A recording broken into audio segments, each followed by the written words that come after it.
Ida Early Comes Over the Mountain by Robert Birch. The letter. Where are the biscuits? Asked Dewey.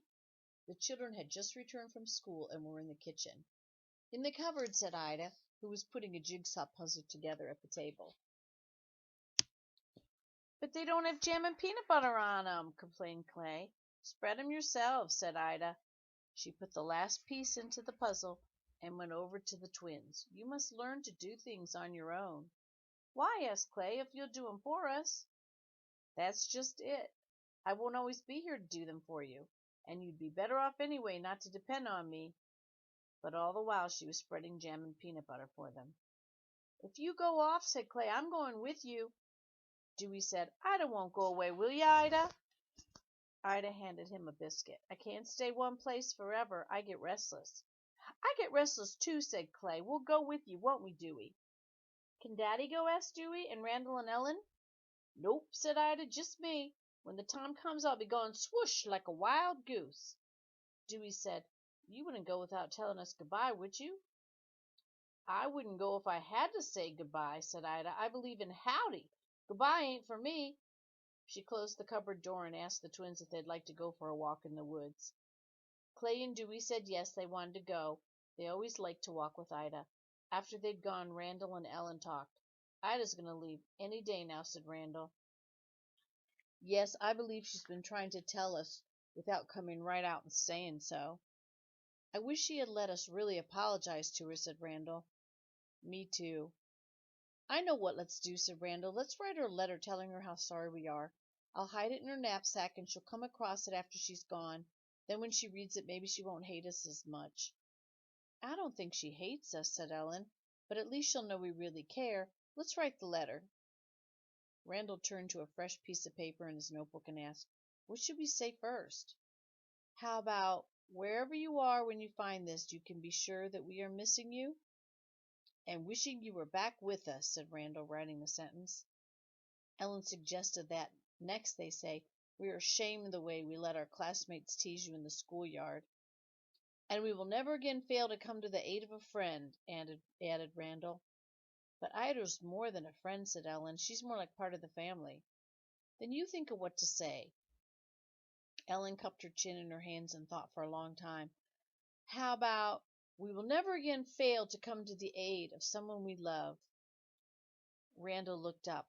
He didn't say anything for a moment. Yeah, he said at last, I've never thought of it, but yeah, you're right. He wrote the sentence. Then they said again how sorry they were that they'd let her down, and they closed the letter with, If you will forgive us, we will be your true friends forever. Both of them signed it. In Ida's room, Randall looked around for her knapsack. It was on a chair in the corner, and he could tell from the way it bulged that something was already in it. It was sneaky, he knew, to open it, and he told himself that he'd just slide the letter underneath whatever was there. But when he found that it was Ida's overalls that were in the knapsack, he unfastened the bib pocket of them and put the letter there. He'd bet that one day she'd wear the overalls again, and he could imagine her surprise when she'd start to put a bag of tobacco into the pocket and find the letter. Randall left Ida's room and went outside. He took down a rope from a peg in the tool shed and went to the clearing just beyond the woodpile. There he made a noose in the end of the rope and tried using it as a lasso. He tried to lasso the chopping block for a long time, but succeeded only when he stood directly over it. When he saw Ida and the twins returning from their walk, he stopped and took a load of wood to the house. Then he went back to the yard and tried for a long time to lasso a fence post. What are you doing with the rope? Asked Ida, when she came along with the milking bucket. Who are you going to tie up? Randall laughed. Nobody. I'm trying to turn it into a lasso, but I'm not doing very well. I'm supposed to be a cowboy in a program at school on Friday. He looked at Ida. I don't suppose you know how to use a lasso? If she were the old Ida, he'd imagine she'd have said that she'd been one in rodeos all over the world or something like that, whether she knew how to use a rope or not. But now that she was wearing a dress and shoes with straps on them and had strange-looking curls in her hair, she never got enthusiastic about anything. Yes, I know a little bit about using a lasso, she said. Here, loop the rope this way. It's easier. She showed him how to do the loops as she talked. Then she asked, What would you like me to lasso? I've been trying to put the noose over that corner post on Mayflower's pen for the last half hour. Before he'd finished saying it, Ida had thrown the rope over the post and tightened the noose. Randall ran to the post and took the rope off. "Was that just luck?" he asked while she whirled the rope around again as if it were a hoop. "Or can you do it again?"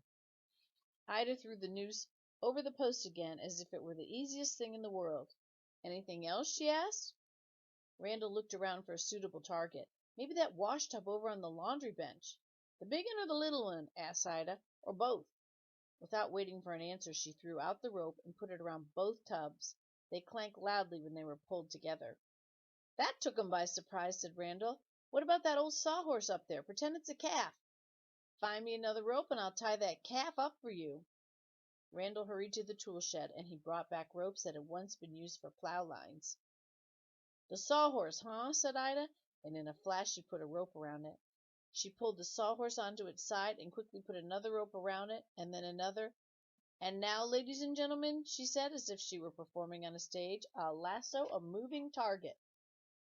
"Where?" asked Randall excitedly. "You," said Ida. "Strike out running and see if you can get away from me." Randall dashed away, and when he believed he was completely out of Ida's reach, the rope dropped over him, pinning his arms to his sides. Immediately another rope tied his feet together, and he couldn't move.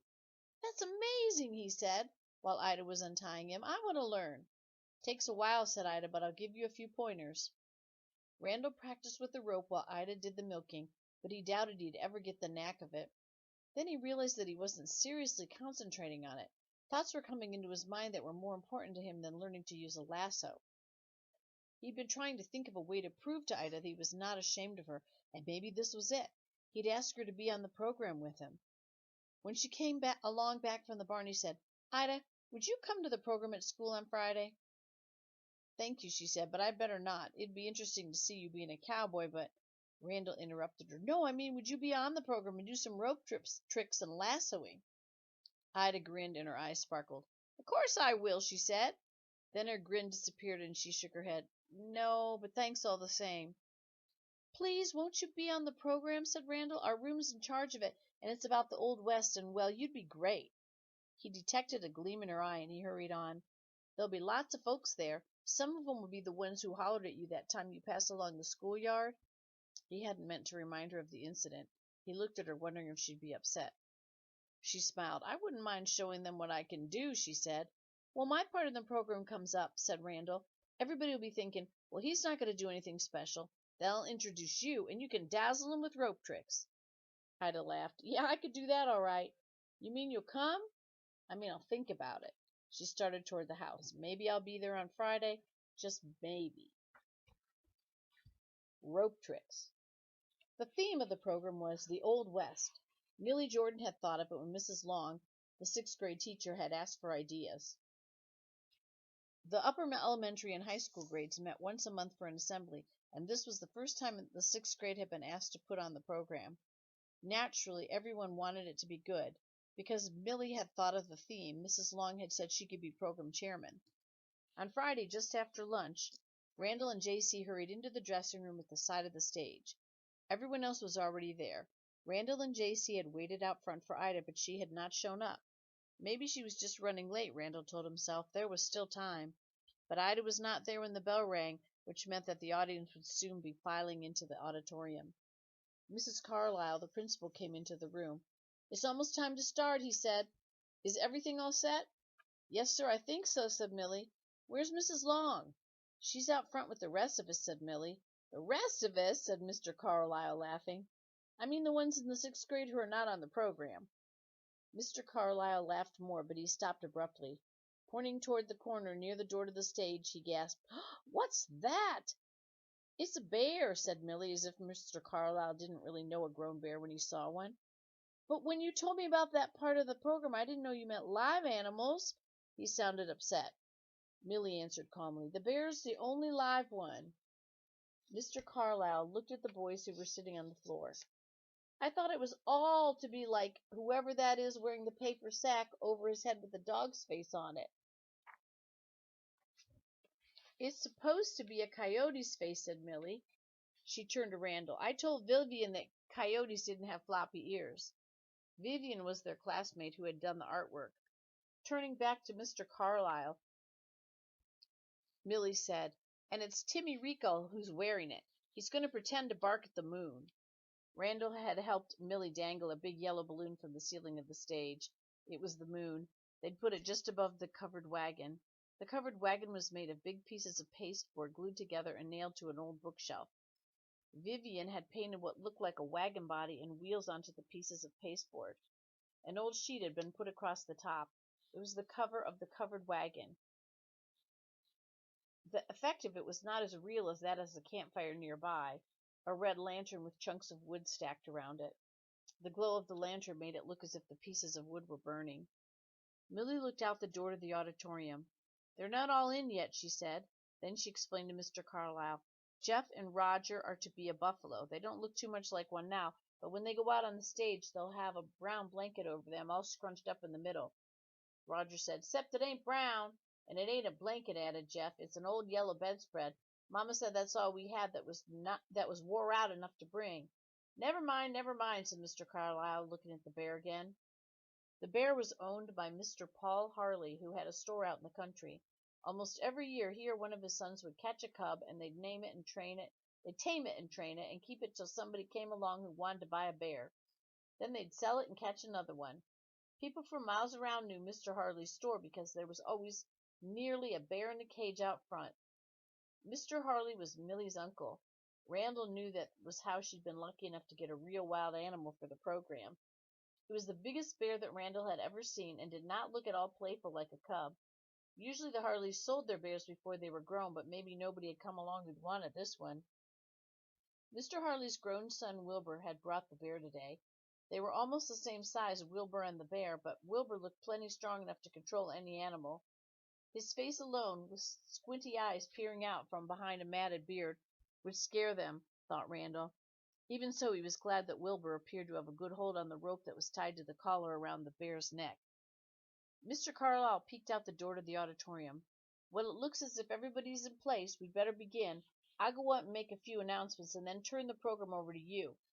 He looked at the bear then, as if he were only now realizing that he must walk past it to go onto the stage. He looked at Wilbur and then at the bear, then back at Wilbur. "Can you hold on to the bear all right?" he asked. "He ain't never got away from me," growled Wilbur. "And the muzzle'll stay in place?" "It ain't never come off," said Wilbur. The muzzle over the bear's snout made the beast look safe, thought Randall, but its paws could be deadly too. They could tear someone apart. Mr. Carlyle drew in a deep breath and walked past Wilbur and the bear. When he was on the other side of them, he pulled open the door to the stage. With the door between him and the bear, he spoke to Wilbur again. "You can understand why I have to be careful," he said. "I mean, the bear's not apt to hurt anyone, is he?" "Just school teachers," said Wilbur.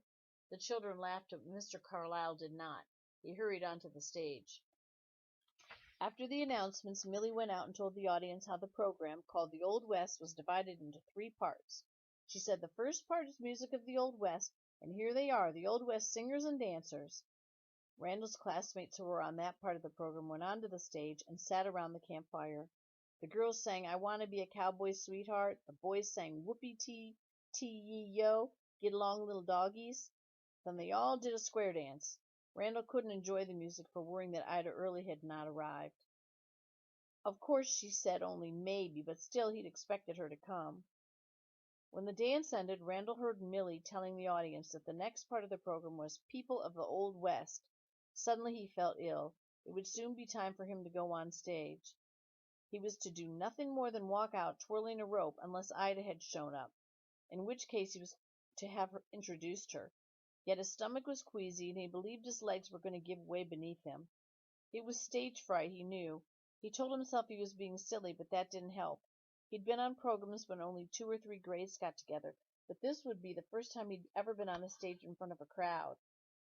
The first of the people of the Old West to go out was J.C. He walked across the stage carrying a small black satchel and was supposed to be a frontier doctor. He was followed by a preacher, Cal Adams, with a Bible tucked under his arm. Then there was Nell Johnson. She wore an apron over her dress, had on a sunbonnet, and carried a skillet with a flapjack in it. She flipped the flapjack into the air as she walked and was supposed to be a frontier housewife. The flapjack was only a round potholder, but it looked like a flapjack. Joe Blakely was a sheriff and Dan Rogers a gunslinger. They walked onto the stage, drew cap pistols from holsters, and fired noisily at each other. When both of them fell dead, the audience cheered. Randall, watching from the doorway, enjoyed it till he realized again that he had to go out there. "And now," announced Millie, "here he is, the cowboy." Randall put on the wide-brimmed hat that Mrs. Long had brought for him to wear and made his way onto the stage. He felt weak, and he knew that he wobbled a bit. A rope dangled from one arm, but he did not attempt to twirl it. It was an effort just to walk. An eighth grader yelled, "We see the hat! Where's the cowboy?" Randall had known that the hat was too big for him, but his ears had held it up till the heckling remark was made. At that point the hat dropped down over his face. There were snickers from the audience. Randall felt his face grow hot, and when he pushed the hat up far enough to see out, his brow was wet with perspiration. It was then that he saw Ida. She stood amongst some of the mothers in the back who had come to watch the program. Anyone might have mistaken her for one of them, except that none of the others was holding an armful of ropes. Immediately Randall forgot his stage fright. Throwing his hat off, he yelled, "Hey, Ida, come up here, I need you." Ida strolled down the aisle. A few people in the audience snickered. Maybe they laughed because of the ropes, thought Randall. Nothing else about her was funny. The dress, although it still hung down farther on one side than the other, was no different from the dresses many women wore. The shoes, he had to admit, were a little different, especially now that she was leaving the straps unfastened. The buckles flapped against her ankles, and her hair, since she'd taken the curling iron to it, was more unkempt than ever. But anyone who laughed at her wasn't seeing the real Ida, the one who mattered, thought Randall. He held out his hand to her when she started up the steps at the front of the stage. Randall said to the audience, "This is my friend Ida Early, and she's going to do some rope tricks for you like they used to do in the Old West." Casey Stallings, a seventh-grade boy sitting on the center aisle near the front, waved an arm in the air and called, "Hey, see if you can rope me." In a flash, Ida threw out a rope and looped it around Casey's arm that he was waving. "No," he yelled, "I didn't mean it, I didn't mean it."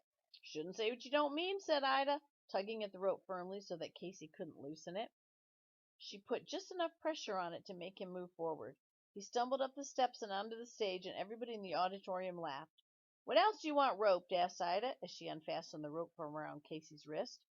"How about that chair over there?" asked Randall, and Ida put a rope around the chair. Casey edged away. He slunk off the stage and up the aisle. He was almost at his seat when Ida threw out a rope and looped it around his waist. She pulled him backwards down the aisle and up onto the stage, with everyone enjoying it but Casey. Ida did other tricks, appearing to be concentrating slowly on twirling the rope or throwing it wherever Randall suggested, but each time Casey tried to get away she'd throw out a rope and snag him, and each time she pulled him back. It looked as if it had been planned, and everybody enjoyed it. Mr. Carlyle laughed more than anyone else, and finally even Casey was laughing. Before the rope tricks ended, Ida had put a noose over the piano and its bench, 2 chairs, a speaker stand, and every chunk of wood on the campfire without upsetting the lantern. She had lassoed almost everything on the stage except Mr. Carlyle. Randall thought it might be interesting for her to put a rope around him, too, but he didn't suggest it. When the roping was over, the audience cheered loudly. Ida held one of Casey's arms in the air as if he were a champion before sending him back to his place. Then she held up one of Randall's arms, and together they took a bow. Mr. Carlyle invited Ida to have a chair on stage beside him for the rest of the program. Randall stopped with Joe Blakely back of the covered wagon to watch Part 3, Animals of the Old West.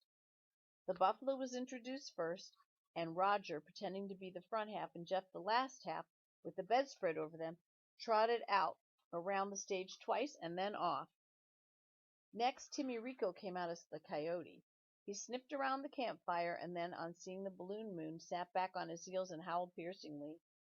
At that moment Joe reached over the top of the covered wagon and stuck a pin in the balloon. The crowd laughed uproariously, but Timmy the coyote did not think it was funny. He left the stage in a huff. "Now," said Millie excitedly, "we're about to have the best part of all. Here comes my cousin Wilbur and a bear." Wilbur and the bear lumbered onto the center of the stage. "Sit down," said Wilbur, and the bear sat down. "Now stand up," ordered Wilbur, and the bear reared up on his back legs. A high school boy yelled, "Hey, which one's Cousin Wilbur?" Randall decided later that it had been the loud outburst of laughter that had upset the bear, and the remark itself had upset Wilbur, making him just mad enough to slacken his attention.